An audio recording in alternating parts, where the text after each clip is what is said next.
السلام عليكم ورحمة الله وبركاته. وعليكم عبد الرحمن رياح halka waxaan ku doonayaa mas'ala xaakim oo daba socota in silsiladii ingiliiska xorka waxaana xilli baan ku ahay tan aad xaalufiseen xalun buuyi gelin dhaxadkii aan idin xulo midkan xaakimka ku ahay xayiri maayo la xulo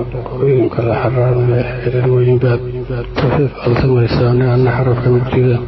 kuwan xiisan mariyay xaal mariya maasada xafaarka loo diray oo ila xulo midkii xaajada lagu xanibayay xarfahan la wada xiiqayay xadiisyada lagu sheegay ee xiisada dhaliyay laisku xamaanayo haddaan keega xulo walla u fajiyo wadaaya maxamtiga sheekada maqlaya xiise dhalin weyday ila xarakaada kuwaas xifaaltamaya xog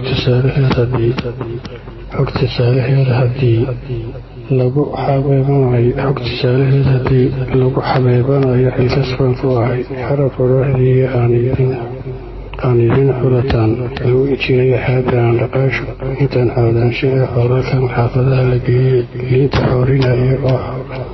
xuuraanka loo diray kuwii xadgudbaayey oo xamaraadeen hablihii la xigan jiray oo xiga lagu xidhay xaajiyadiisa xikmad wari igu tiri tan xikmadayn jirayo xuma ka weyn tamaanta lagu xaalay xakamahan u giijo iyadan soo xunsanay xarfahan laalamsheed xaska lagu xabaalayo ee xaq laga tegay la isku ximinayo aan idin heelo xaglahan gusni jiraya ila xula weyda xaaluf noqonaya xilkan ooda la saare la isku xadayo ee xisbi loo kala baxeen la isku xaadayo xiitada markii lala doonay lagu xurmeyn waayahay xisaabteeduna way adag tahay oo xadiisyadu sheega ee xogogaal baa lagu xaakimshaan